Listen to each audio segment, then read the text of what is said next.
For the early Ottomans, the direction of expansion would always be to the west, for good reason.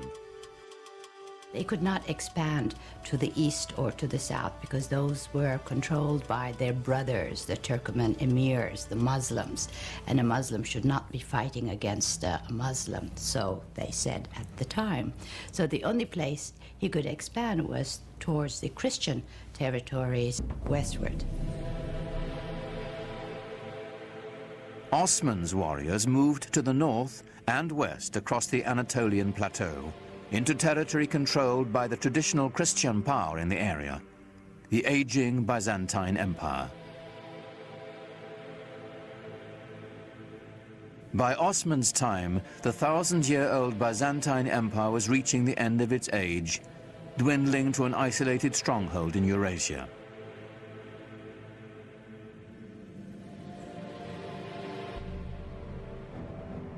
The Crusaders had already wreaked havoc across the region on their way to Jerusalem, sacking the capital city and helping to reduce the once proud Byzantine Empire to a few small warring states.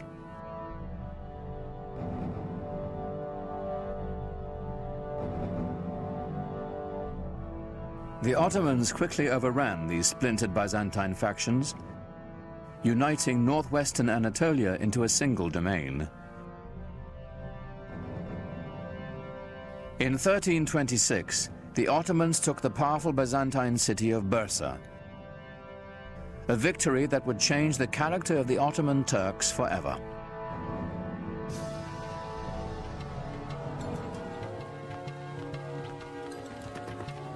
The most important part of Bursa was that it enabled Osman and his descendants to establish a seat of the government.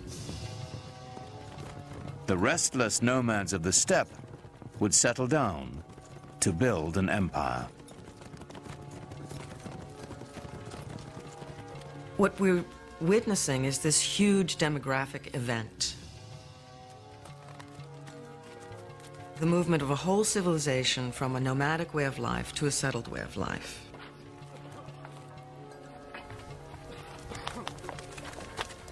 Now, when the Ottomans took Bursa and set it up as their capital, they were very concerned to establish themselves as the rightful standard bearers of Muslim civilization. Civilization meant organization, and the Ottomans set out to manage the vast regions they now controlled. Leaving the Byzantine clerks in place, they began to organize the new empire. First and foremost, taxation and record keeping. The word bureaucracy has since lost its noble connotations. Yet this was a great innovation, as ambitious as any triumph in battle. The Ottomans are known for including and synthesizing the cultural elements through the lands that they passed. They are known for creating structures by which the peoples who lived there before could carry on their lives and their beliefs in the way that they chose. In fact, the Ottomans had fewer conflicts with their Christian subjects than those of their own faith. Muslim adversaries intent on challenging Ottoman rule.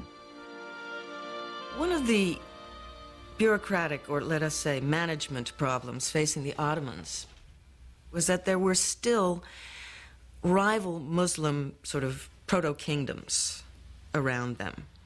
I mean, they were conquered by the Ottomans, but they had old grudges to bear.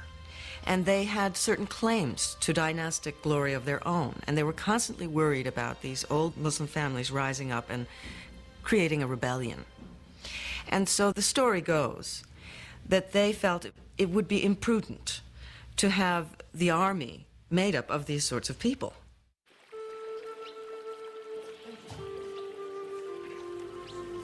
And so they wanted to recruit children who were not connected with any rival Muslim family. And so they went into the Balkans and they recruited primarily Christian children. This practice was called devshirme.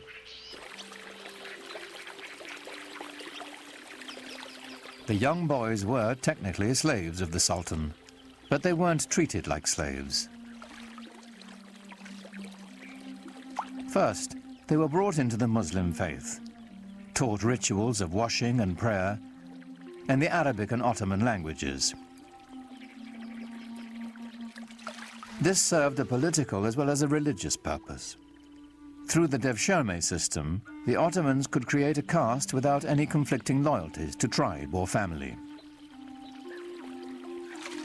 The children had such great future that a lot of the times Turks or even Muslims pretended that their children were Christian-born and would register them with the devshirme officials. The system was so beautiful in that they only had one allegiance, to the Sultan. No family, no region, no other ties. These children were then given the best possible education available in the world, perhaps, at the time. And they were then able to move into the highest positions of power in the empire. Those who were brainy went to the palace schools and graduated into different levels of viziers and governors. They even became grand viziers. Those who were brawny went to the Janissary Corps. The Janissaries were the Sultan's elite infantry. It was an army that would set the standard for centuries to come.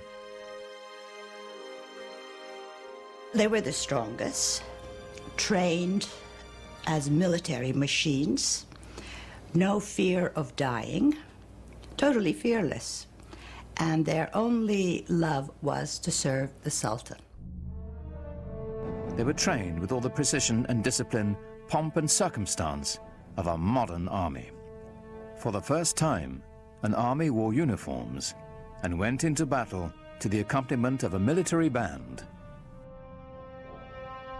The Janissaries were the most feared troops in the Western world, a force that was worthy of this new Islamic empire and its restless visions of conquest.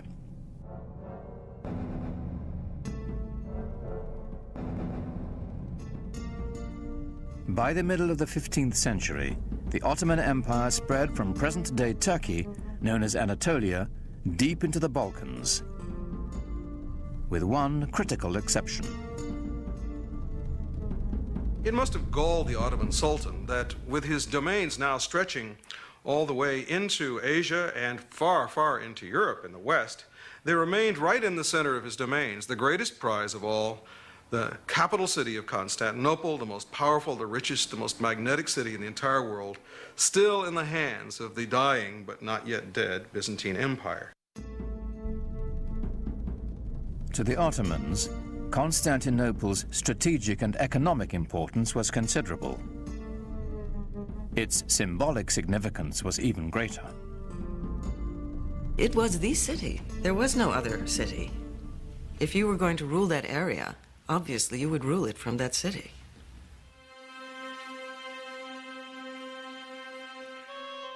It's said that the goal of laying claim to Constantinople was decreed by Muhammad himself. Every Ottoman ruler since Osman had wanted to seize the city, but it had always remained firmly in Christian hands.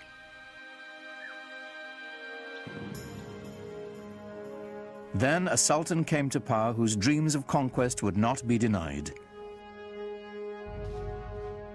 History would honor him as Mehmet, the conqueror. When he assumed the sultanate, he was only 12 years old, but he was already well versed in Ottoman politics. To remove any threat of competition for power, he had his half-brother strangled. The empire always meant everything, more so than the family. In order to stop the empire from splitting, as had happened to other Turkish dynasties ruling the Islamic world, when a young man became sultan upon the death of his father, all the other brothers had to be eliminated. This prevented segmentation of the empire. It may have been cruel, but it worked for the Ottomans. When on the death of his father, he finally then took over, it meant an enormous change in the policy and direction of the Ottoman Empire in the direction of a much greater energy.